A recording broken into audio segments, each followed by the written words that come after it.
வணக்கம். செந்தணலின் பிரதான செய்திகள். விரிவான செய்திகளுக்கு முன் தலைப்புச் செய்திகள்.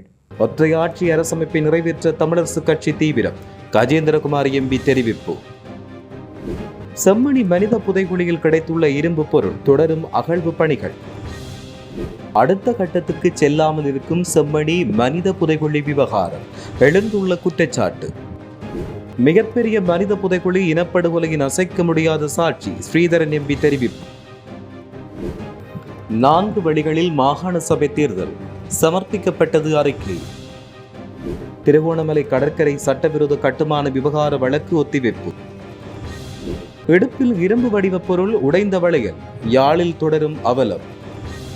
மரத்துடன் மோதி கோர விபத்து. யாழ் இளைஞன் பலி.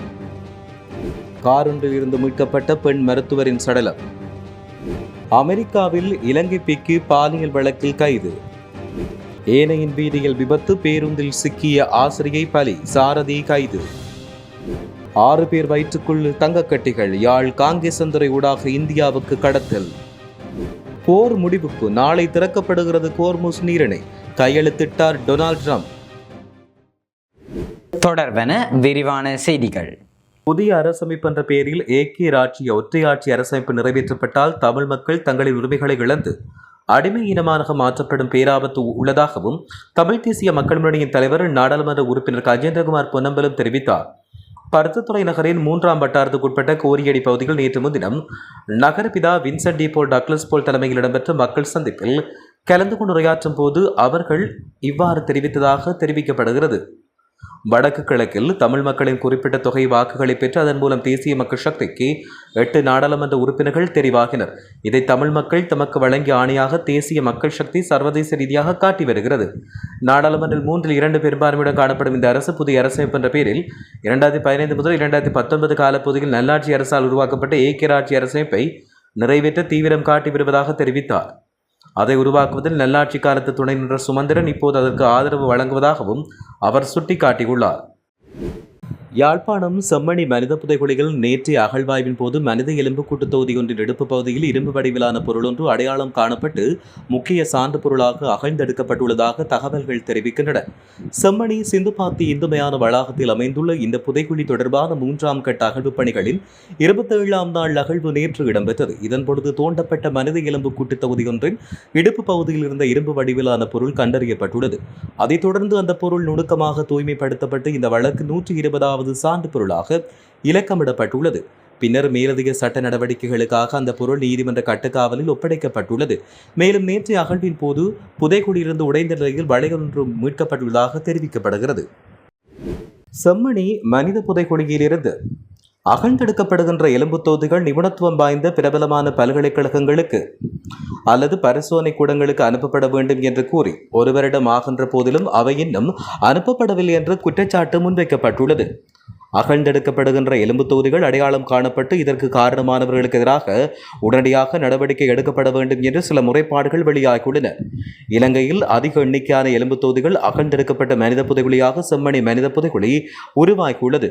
இதற்கு முன் மன்னார் மாவட்டத்தில் உள்ள சதூச மனித புதைகுழியில் 376 மனித எலும்பு தொகுதிகள் அகழ்ந்தெடுக்கப்பட்டன.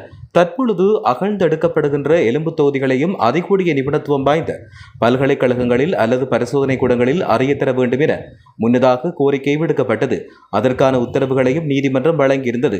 எலும்பு தொகுதிகள் அகழ்ந்தெடுப்பது என்பது ஒரு ஆரம்பகட்ட விடயமாகும்.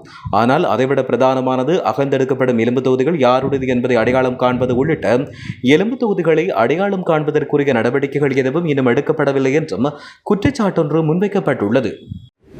இலங்கையில் தமிழ் மக்கள் மீது நிகழ்த்தப்பட்ட திட்டமிட்ட இனப்படுகொலையின் அசைக்க முடியாத சாட்சியாக செம்மணி மனித புதைகுழி விவகாரம் அமைந்துள்ளதாக நாடாளுமன்ற உறுப்பினர் சிவஞானம் ஸ்ரீதரன் தெரிவித்தார். தமிழர்கள் மீது புரியப்பட்ட இந்த இனப்படுகொலையை சர்வதேச சமூகம் இனியாவது ஒப்புக்கொள்ள வேண்டும் என்பதை இந்த புதைகுழியிலிருந்து மீட்கப்படும் எலும்பு தொகுதிகள் உலகுக்கு பறைசாற்றுவதாக சிவஞானம் ஸ்ரீதரன் சுட்டிக்காட்டினார். செம்மணி மனித புதைகுழி விவகாரம் மற்றும் அங்கு நாளுக்கு நாள் அதிகரித்து வருகின்ற மனித எச்சங்கள் குறித்து ஊடகங்களுக்கு கருத்து வெளியிட்ட போது அவர் மேற்கண்ட விடயத்தை குறிப்பிட்டார். செம்மணி மனித புதைகுழியில் மிக குறுகிய காலத்தில் 380 மனித எலும்பு தொகுதிகள் மீட்கப்பட்டுள்ளதாகவும் அவர் இதன்போது தெரிவித்தார். மாகாண சபை தேர்தல்களை நடத்துவதற்குரிய முறைகள் குறித்து கருத்துக்களை கொண்ட அறிக்கை இந்த விடயத்தை ஆராய நியமிக்கப்பட்ட நாடாளுமன்ற தெரிவுக்குழுவுக்கு அனுப்பப்பட்டதாக தேர்தல்கள் ஆணைக்குழு தெரிவித்துள்ளது. மாகாண சபை தேர்தல்களை 4 வழிகளில் நடத்தலாம் என்று குழுவின் முன் தெரிவிக்கப்பட்டுள்ளதாக அந்த குழுவின் தலைவர் RML ரத்நாயக்க தெரிவித்தார். முந்தைய மாகாண சபை தேர்தல் முறைமை பெண்கள் மற்றும் இளைஞர் பிரதிநிதித்துவத்தை உள்ளடக்கிய தேர்தல் முறை, எல்லை நிர்ணய பிரச்சினைகள் காரணமாக நாடாளுமன்றத்தில் முடக்கப்பட்ட மாகாண சபை தேர்தல் முறை மற்றும் புதிய எல்லை நிர்ணய அறிக்கைகளின் அடிப்படையில் தயாரிக்கப்பட்ட முறை ஆகியன மாகாண சபை தேர்தல்களை நடத்துவதற்கான 4 சாத்தியமான வழிகளாகும் என்று தெரிவிக்கப்பட்டுள்ளது. திருகோணமலை பிரதான டச்பே கடற்கரை பகுதியில் மேற்கொள்ளப்பட்ட சட்டவிரோத கட்டுமானம் மற்றும் சர்ச்சைக்குரிய புத்தர் சிலை விவகாரம் தொடர்பான வழக்கு நேற்று திருகோணமலை நீதவான் நீதிமன்றில் விசாரணைக்காக எடுத்துக் கொள்ளப்பட்டது. இதன்போது சட்டவிரோத கட்டுமானம் தொடர்பில் 3 குற்றத்தை ஒப்புக்கொண்டு தண்டப்பணம் செலுத்தியதோடு வழக்கு எதிர்வரும் ஜூலை மாதம் 8ஆம் தேதிக்கு ஒத்திவைக்கப்பட்டுள்ளது. யாழ்ப்பாணம் செம்மணி மனித புதைக்குழியில் நேற்றைய அகழ்வாய்வின் போது மனித எலும்புக்கூட்டு தொகுதியொன்றின் இடுப்பில் இரும்பு வடிவிலான பொருளொன்று அடையாளம் காணப்பட்டு முக்கிய சான்று பொருளாக அகழ்ந்தெடுக்கப்பட்டுள்ளது. செம்மணி சித்துப்பாத்தி இந்துமையான வளாகத்தில் அமைந்துள்ள இந்த புதைகுழி தொடர்பான 3ஆம் கட்ட அகழ்வு பணிகளின் 27ஆம் நாள் அகழ்வு நேற்றைய தினம் இடம்பெற்றது. மேலும் தோண்டப்பட்ட மனித எலும்புக்கூட்டு தொகுதியொன்றின் இடுப்பு பகுதியில் இந்த இரும்பு வடிவிலான பொருள் கண்டுபிடிக்கப்பட்டது.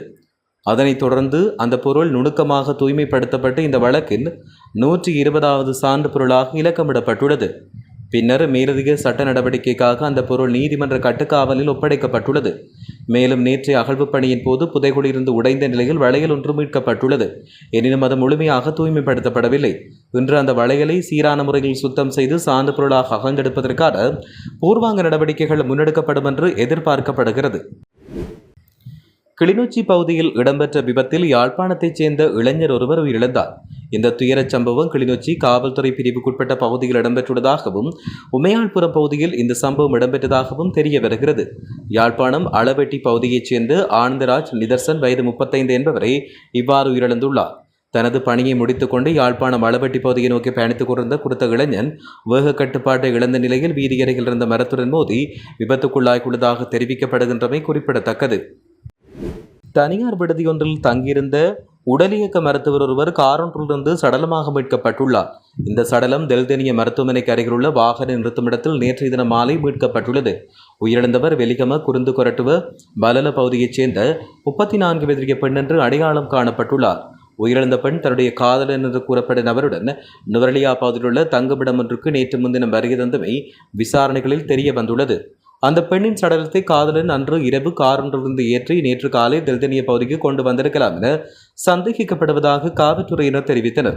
இதேவேளை குறித்த விடுதியிலிருந்து இரவு 10:30 மணியளவில் பெண்ணை தூக்கிச் சென்று காரில் ஏற்றிச் செல்லும் செயலை விடுதியில் பொருத்தப்பட்டிருந்த CCTV கேமரா காட்சிகளை அடிப்படையாக கொண்டு பெண்ணின் மூத்த சகோதரர் நுவரலியா காவல் நிலையத்தில் முறைப்பாடு செய்யப்பட்டுள்ளார்.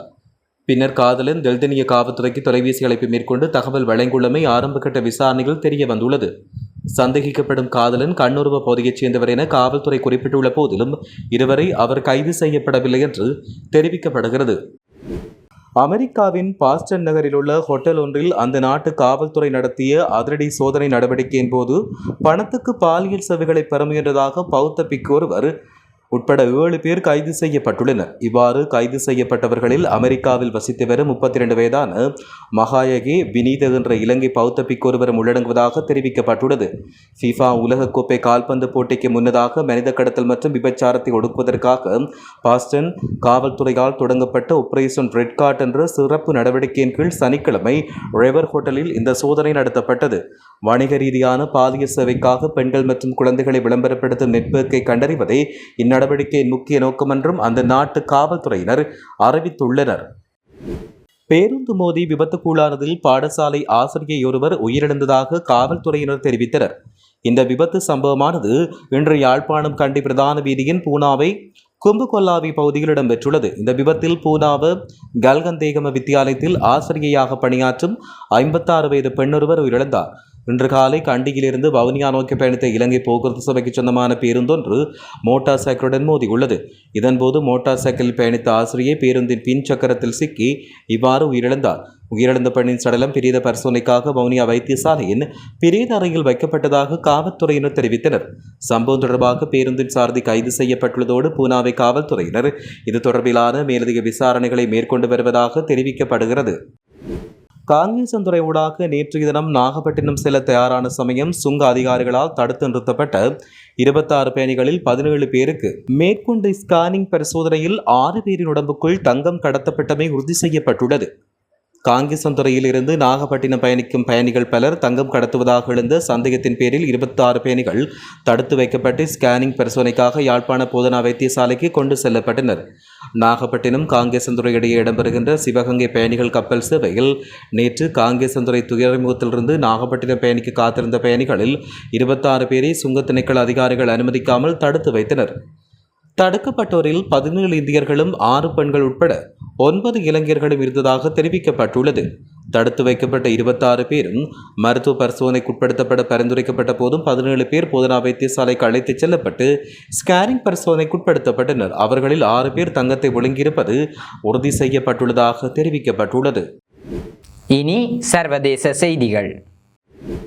மேற்காசிய பிராந்தியத்தில் நிலவும் போர்ச்சூழலை முடிவுக்கு கொண்டுவரும் நோக்கத்தில் அமெரிக்க ஜனாதிபதி டொனால்ட் ட்ரம்ப் மற்றும் ஈரான் தரப்பிடையே ஒரு முக்கிய புரிந்துணர்வு ஒப்பந்தம் கையெழுத்திட்டுள்ளது. இந்த தகவலை அமெரிக்க அதிகாரி ஒருவர் AFP செய்தி நிறுவனத்திடம் உறுதிப்படுத்தியுள்ளார். இந்த புரிந்துணர்வு ஒப்பந்தம் மின்னணு முறையில் அதிகாரப்பூர்வமாக கையெழுத்திடப்பட்டதை ஈரானின் வெளியுறவு அமைச்சக செய்தி தொடர்பாளர் இஸ்மாயில் பகாயி உறுதி செய்துள்ளார். ஹார்முஸ் நீரிணை நாளை முதல் முழுமையாக திறக்கப்படும் என்றும் அமெரிக்க ஜனாதிபதி டொனால்ட் ட்ரம்ப் தெரிவித்துள்ளதாக கூறப்படுகிறது. இத்துடன் செய்திகள் நிறைவடைகின்றன. வணக்கம்.